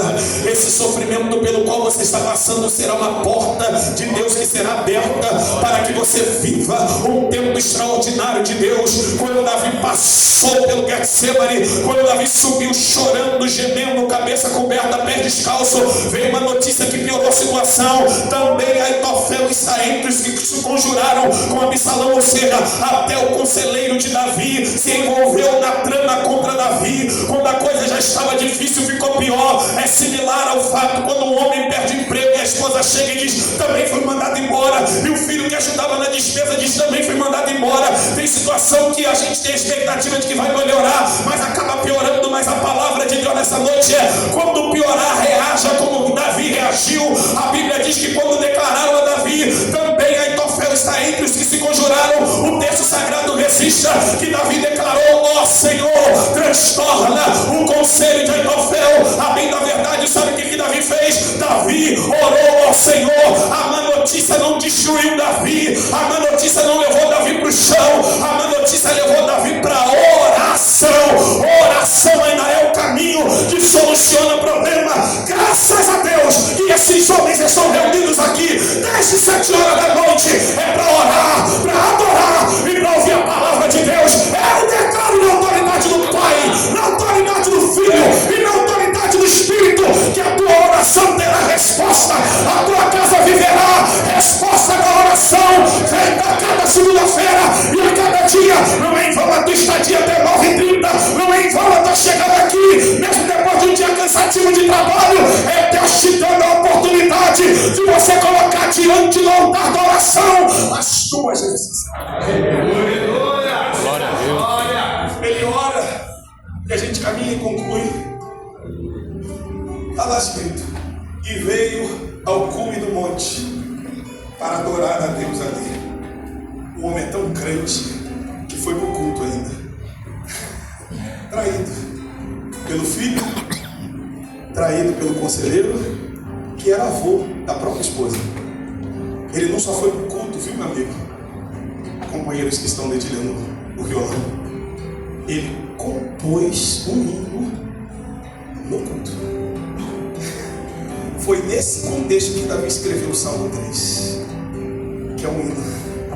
E ele diz: ó Senhor, muitos são os meus adversários, muitos dizem da minha alma, não há salvação para ele em Deus, mas tu és a minha rocha, o meu escudo e o que exalta a minha cabeça.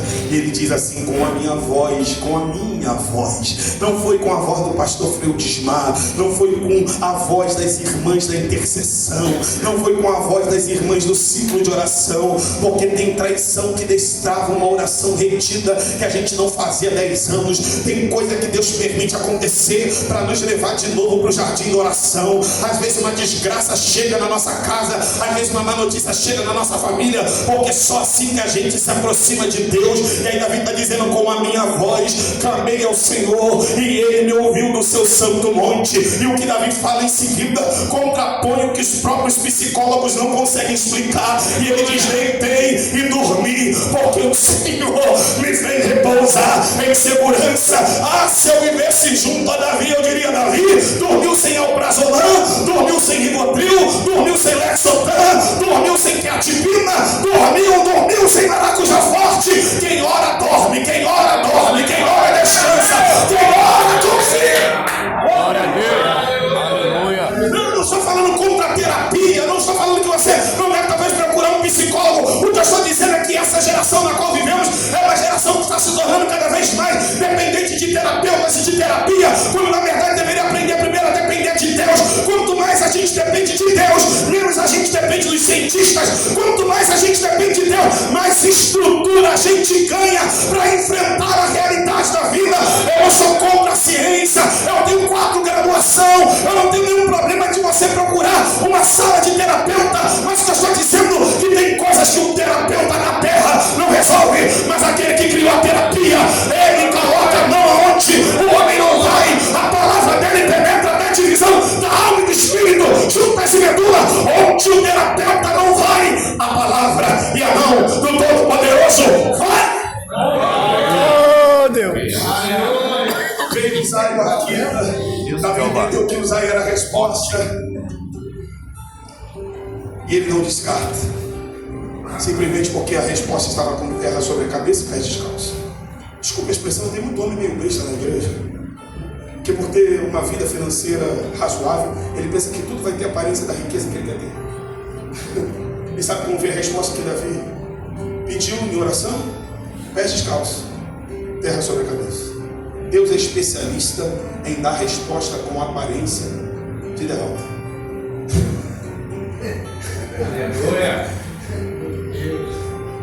Eu queria que tivesse com a camisa da Budalina a cada ceia. Talvez é ele e Deus vai usar. Aleluia. Te dar a resposta. Mas o meu currículo é para ganhar 8 mil, meu amigo. Vai no de 3. No de 3 daqui a pouco você vira 10. E no de 8 daqui a pouco você está desempregado. A lógica de Deus não é a sua. Glória a Deus. Que isso. Glória. Não é porque casa com fulano, que é fulano, está no 8º período de engenharia, mas não é crente. Ensina a tua filha a casar com um homem de caráter e que tema sobretudo a Deus. Eu sei que dinheiro é importante. A Bíblia diz que o dinheiro por tudo responde. Não tem como sustentar uma família sem dinheiro. Mas se o rapaz é trabalhador, é temente a Deus, não é simplesmente o fato dele ainda não estar cursando uma graduação que vai determinar se ele vai amar tua filha ou não. Porque tem muito rapazinho por aí que tem grana, que o pai tem grana, mas é violento, é agressivo, é abusado. Então não coloque a tua filha como uma carne pendurada no açougue à venda. A tua filha não está à venda para quem chegar com mais dinheiro. A tua filha precisa ser entregue na mão de alguém que teme a Deus. Ainda que essa aparência não seja da mais agradável, ainda que ele seja simples, ainda que ele more dentro de uma comunidade, ainda que ele não tenha uma casa própria, você não tem que ficar apenas dependendo, acreditando que o casamento da tua filha só vai dar certo se ela casar com um riquinho, ou você esqueceu da tua própria história. Quando você casou, você morou de favor no fundo do quintal da casa da tua sogra, e hoje você tem aí casa própria, hoje você tem carro, hoje você tem até uma reserva financeira. Então acredite que o Deus que vem na tua vida, Ele também pode fazer na vida da tua filha. Quem pode adorar é o Senhor nessa noite. Que isso? Usai. Forte, pastor. E disse: Davi, não estão aí contigo os sacerdotes a qual quer andar. Pelas mãos deles aviso-me mandareis. O homem já tinha sido ungido 3 vezes. E mesmo tendo sido ungido, ele, sendo rei, estava reconhecendo a autoridade de quem derramou óleo na cabeça dele. Amigão, você está percebendo o jeito de me pregar, né? Eu sou um jovem obreiro, mas comigo não tem negócio com autoridade. Sou pastor novo. Essa mãozinha aqui é frágil, não. Pertence a uma igreja que tem mais de 16 mil membros. Todo mundo me respeita. Depois do pastor presidente lá, quem fala mais da igreja sou eu. Não tem negócio.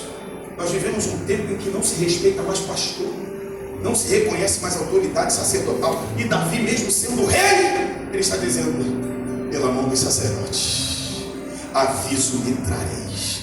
Reconheça a autoridade do seu pastor, respeite o seu pastor, honre o seu líder, porque tem coisas que Deus vai te proporcionar por meio da tua liderança. Não pense que o irmão Freire Desmaia é um enfeite aqui. Ele é representação da liderança da igreja e na direção de Deus. Quanto mais você respeita, quanto mais você honra, por mais amizade que você possa ter com ele, maior será a bênção de Deus e a resposta dele sobre a sua vida. Fique de pé nessa noite. Glória a Deus. Amém. Forte isso, hein? Sabe como o texto encerra?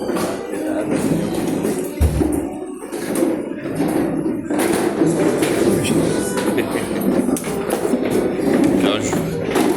Vai lá, vai lá. Pode ser. O mais desafiador de tudo que eu vou te ver agora, irmãos.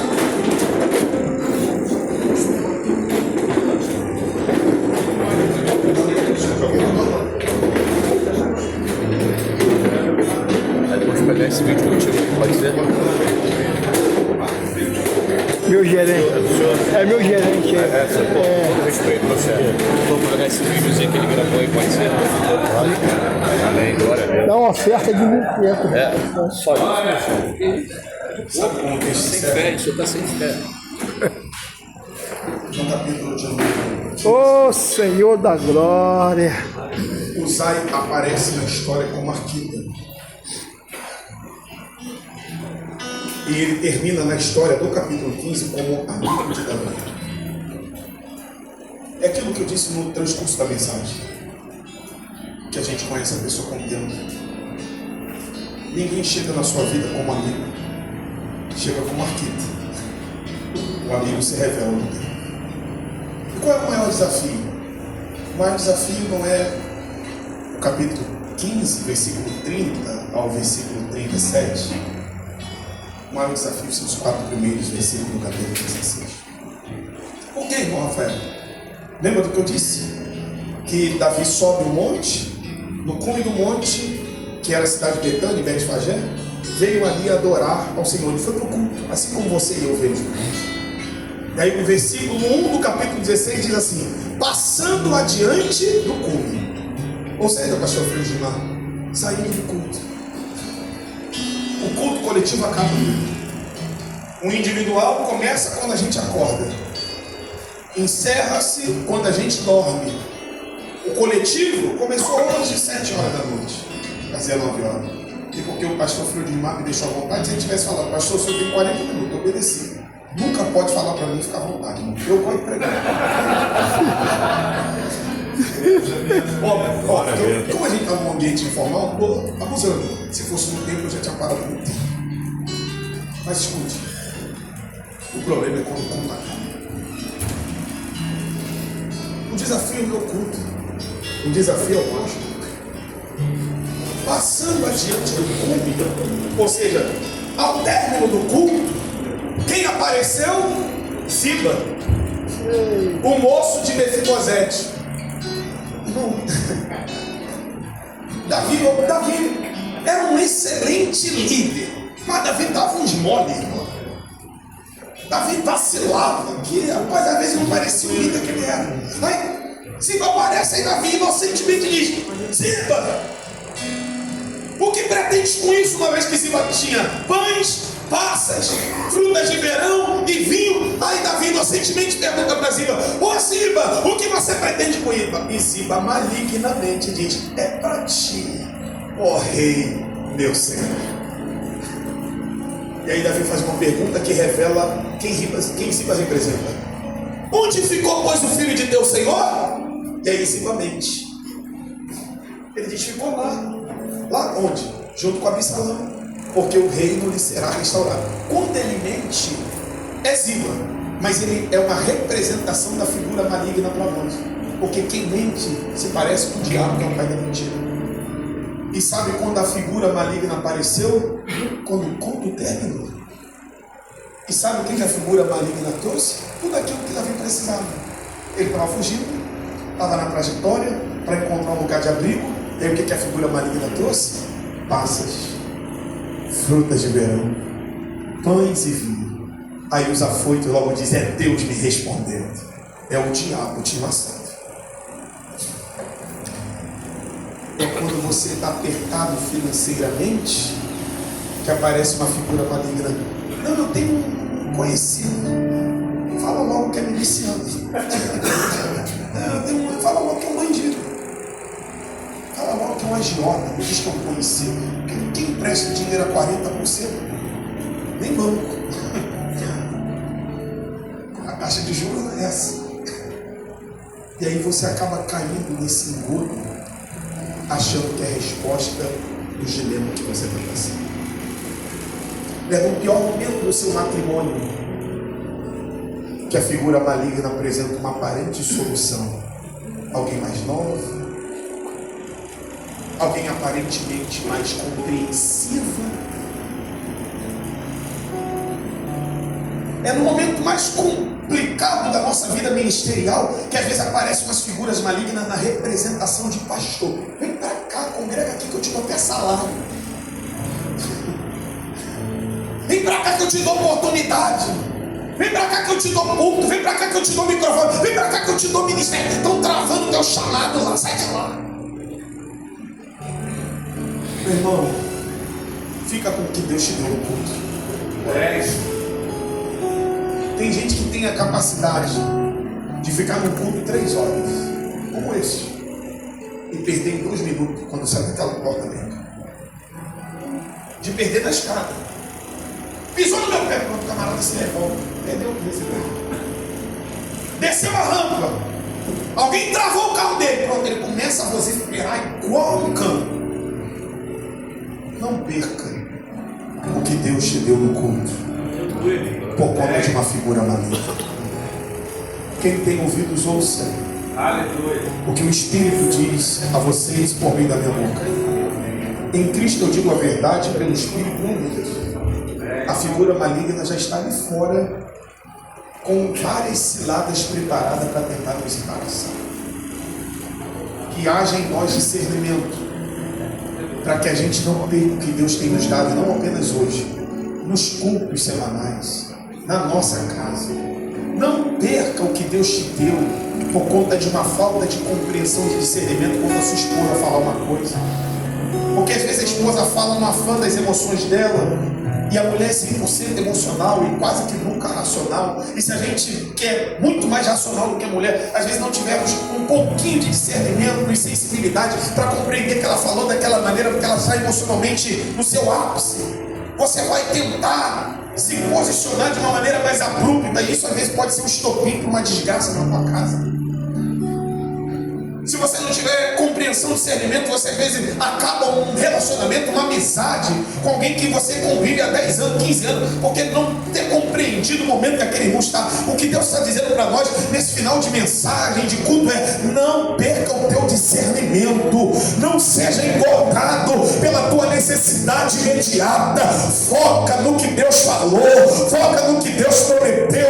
Ainda que alguém chegue oferecendo pães, passas, pães, frutas de verão, fica com o que Deus te deu aqui. Você vai declarar nessa noite, diante do céu, da terra e diante do diabo: eu não vou receber o teu vinho, eu não vou receber o teu pão, eu não vou receber as tuas passas, eu não vou receber as tuas frutas, eu vou ficar com o que Deus me deu. O que Deus me deu pode demorar 10 anos, mas eu prefiro o que Deus me deu. O que Deus me deu pode demorar 15 anos, mas eu vou ficar com o que Deus me deu. Lamentavelmente, Abraão não quis aguardar o que Deus lhe prometeu e acabou aceitando uma proposta que foi apresentada pela própria esposa, e o problema perdura até hoje na humanidade. Meu irmão, fica com o que Deus te deu, aguarda em Deus, confia em Deus, e você verá o que Deus fará na tua vida. Quantos podem adorar ao Senhor? Quantos podem aplaudir ao Deus da palavra? E a palavra é de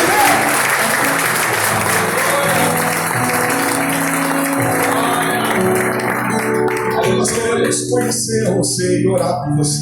Aleluia. E talvez essa trajetória da vida cristã, talvez em algum momento você tenha cedido, talvez você tenha aceitado as propostas das frutas, dos pães, dos vinhos. Pastor, eu não aguentei. Eu estava tão vulnerabilizado que eu acreditei que aquela proposta era a solução e foi embaraçado todo mundo. Mas alguém me convidou para vir nesse grupo de homens. Eu estou aqui, afastado da igreja há 4 anos, há 3 anos, alguns meses. Eu quero te dizer nesta noite que a proposta de Deus sempre será muito melhor do que a do diabo. O diabo só te oferece vinho, pão, frutas, e Deus te oferece salvação. Deus não te oferece um momento, Deus te oferece uma eternidade. Deus não te oferece um paliativo, Deus te oferece libertação, salvação, transformação. Droga é só um alívio momentâneo e depois traz uma dependência. Bebida traz aquela sensação momentânea de maior liberdade, mas a salvação em Cristo retira a gente da escravidão, retira a gente de uma vida desgraçada e nos proporciona uma vida de muita alegria no Espírito. Se você está entre nós afastado dos caminhos do Senhor, ou se você não é cristão, mas foi convidado por alguém, sobretudo pelo Espírito de Deus, e está aqui entre nós, mas deseja nesta noite entregar a vida a Cristo, reconhecendo como Senhor e também como Salvador. Como Salvador todos querem, como Senhor nem todos. Jesus não quer apenas te salvar, Ele quer ser o Senhor do seu coração, Ele quer ser o Senhor da sua vida, Ele quer te transformar numa nova criatura e comandar as suas volições, isto é, tuas vontades. Ele quer governar os seus pensamentos, Ele quer governar as suas ações, Ele quer direcionar a sua vida. Há entre nós alguém que queira entregar a vida a Jesus ou queira voltar aos caminhos do Senhor, que está aqui entre nós nessa noite, ainda não é cristão, ainda não fez essa confissão pública, ou está afastado. Se você assim deseja, você pode levantar uma das suas mãos que nós iremos orar por você. Eu costumo dizer que sou sempre, ou muitas vezes extenso na pregação, mas não sou prolixo no apelo, porque eu não convenço ninguém, irmãos. A pregação também, por si só, não convence, a pregação aponta para o Salvador. Quem convence o homem é o pecado, da justiça e do juízo, é o Espírito Santo. Já tem uma mão levantada aqui, você pode aplaudir o Senhor.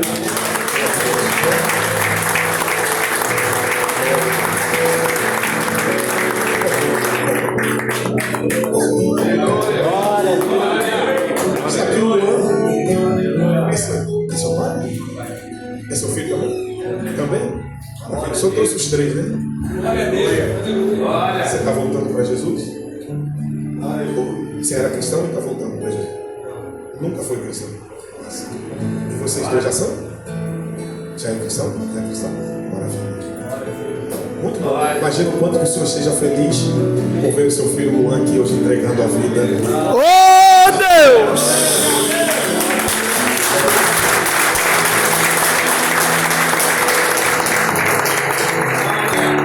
Se o Senhor me permitir dar uma sugestão, eu sei que em segundas-feiras, pelo que percebi, até pelo que o pastor me falou, tem programação para jovens, para adolescentes, para as irmãs. Mas se você já tiver um filho mais homem, traz ele. Convida seu filho. Se ele já for casado, se morar perto, traz ele. Se ele for afastado, traz ele. Se ele for um jovem, já não tão jovem assim, um jovem de 24 anos, 25 anos, porque às vezes lá é uma coisa para uns jovens em menos idade. E aqui ele já vai ouvir uma coisa para uns jovens mais velhos. Que bom, Luan, que você está chamando essa decisão. Alguém além do Luan queira entregar a vida a Jesus, queira voltar para Jesus, a oportunidade está aberta. Você pode manifestar-se levantando uma de suas mãos e nós iremos orar por você. Aí, Luan, mais alguém? Parece que não estendam as mãos para cá. Posso orar, pastor? Vamos orar pelo Luan. Venha, meu irmão, qual é o nome do senhor? Mocidinha, fica aqui ao lado do seu filho. Ore pelo seu filho junto comigo. A oração de um pai é sempre especial. Nosso Deus e nosso Pai, Oh, Senhor! nós, Senhor, louvamos o Teu nome. Oh, Deus, Deus! falando conosco nesta noite. Oh, De uma Senhor! maneira tão especial e específica, que a Tua palavra alcançou o coração, a mente, a vida do Luan. De tal maneira que ele foi convencido da justiça, do pecado e do juízo pelo Teu Espírito, razão pela qual ele nesta noite está confessando a Cristo como Senhor e Salvador da vida dele. Por isso eu te peço, Jesus, perdoa os pecados do Luan, escreva o nome dele no livro da vida, dê a ele a alegria da salvação, transforma, Senhor, a vida do Luan, regenera-o, faça dele uma nova criatura, que a partir de hoje, Senhor, todas as cadeias, as correntes, os grilhões que o prendiam até então em práticas que não te glorificam, que sejam quebradas nesta hora, na autoridade do nome de Jesus, Senhor, que o Luan seja cheio do Teu Espírito Santo, que o Luan, Senhor, possa ter prazer em te servir e andar nos Teus caminhos, tal como o pai dele, irmão Sidney, bem como seus irmãos, que essa família, Senhor, seja uma família de servos Teus, de homens íntegros, retos, de homens tementes a Ti, que o Luan, Senhor, possa completar esse quarteto de homens que andam, Senhor, no Teu caminho, representado por essa família. Ajude ele, que ele não se desvie nem para a direita nem para a esquerda. Guarda, Senhor, somente os seus ouvidos, seu coração, seus lábios, suas mãos, seus pés. Que o Luan por completo, Senhor, possa ter a Ti como Senhor da vida dele e que ele viva em novidade de vida. Nós, como igreja, oramos e solicitamos a Ti por misericórdia, que a bênção salvífica e a bênção de Cristo seja sobre a vida dele. Essa é a nossa oração no nome de Jesus, Teu Filho amado, que vive e reina para todos sempre. Os irmãos que concordam digam amém. Os irmãos digam Senhor mais uma vez.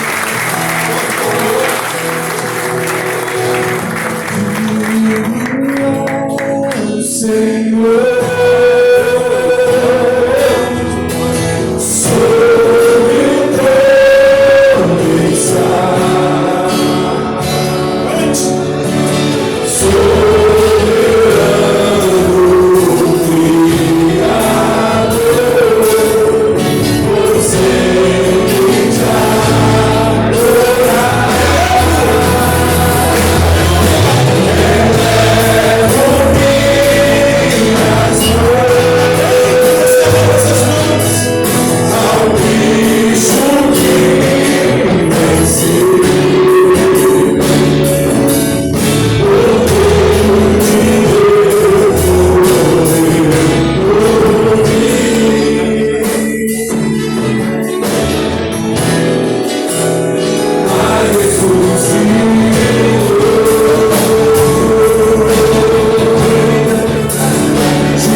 sou um assembleano equilibrado. Não digo que eu sou um assembleano batista. Alguém me falou que aqui é uma Batistleia. Mas o que eu não quero dizer, na verdade, é que eu sou um assembleano equilibrado. Eu sou um assembleano pentecostal, mas eu não sou homem da Bíblia, irmãos. Graças a Deus. Na Assembleia de Deus, muitos irmãos valorizam o poder em detrimento ao relacionamento. E a gente observa, eu sou muito observador. Poucas vezes eu vejo numa igreja alguém aceitar Jesus e vários irmãos irem até a pessoa que aceitou a Jesus abraçar, abençoar. Isso é igreja. Isso é igreja. Igreja é isso. Assembleia de Deus, a pessoa vai lá aceitar Jesus, fica lá sozinha, acabou de orar, o irmão fica perdido. Veio para alguém anotar o nome, é um sacrifício. Por isso que eu sempre digo, irmão, que as igrejas mais pentecostais, né, como a Assembleia de Deus, ela tem muito a aprender administrativamente com a Igreja Batista, tem muito a aprender sobre relacionamento com o presbiteriano, com o metodista. É bom aprender. Que Deus seja conosco. Amém. Glória a Deus. Vamos parar para a gente terminar. Não terminar o ponto, né? Para eu devolver o microfone quando eu sou dirigente. Não. Tem gente, o senhor está aposentado. Tem gente que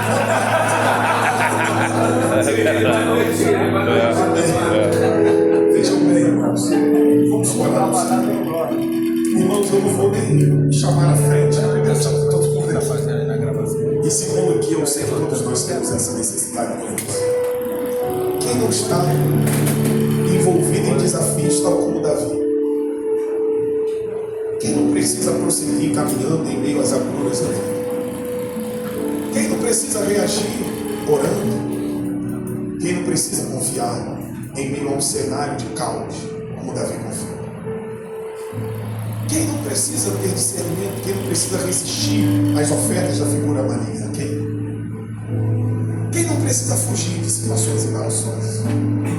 Quem não precisa melhorar enquanto pai, enquanto líder, enquanto treino? Aqui chamar na frente, eu preciso. A despeito de ser pastor, de ser pregador, ensinador, eu seria o primeiro. Eu estou começando a chegar na maturidade da vida. 40 anos é quando você começa a entender o que é vida. E ela passa tão rápido.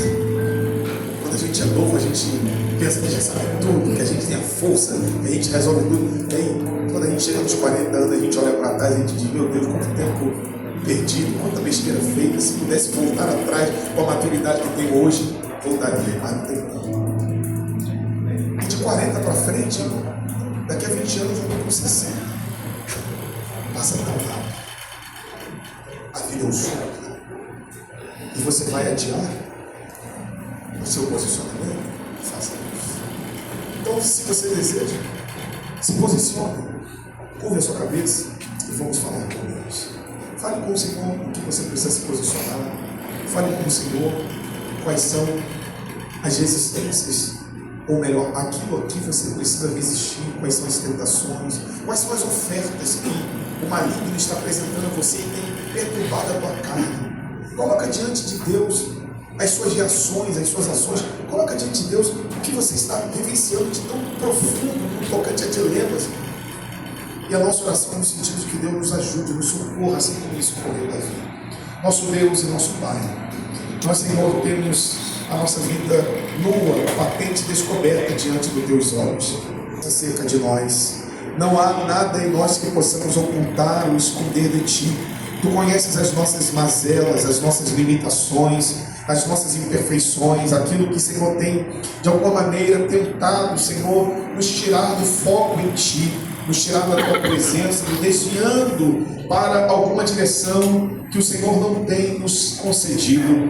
Por isso, Senhor, eu quero te pedir nesta noite, ajude a este exército de homens que é parte do total de homens dessa igreja, que está reunido aqui nesta noite até este horário. Certamente homens ávidos, Senhor, por melhorarem em Ti e para a glória do Teu nome, sendo pais melhores, sendo maridos melhores, sendo profissionais melhores, sendo obreiros melhores, cristãos melhores.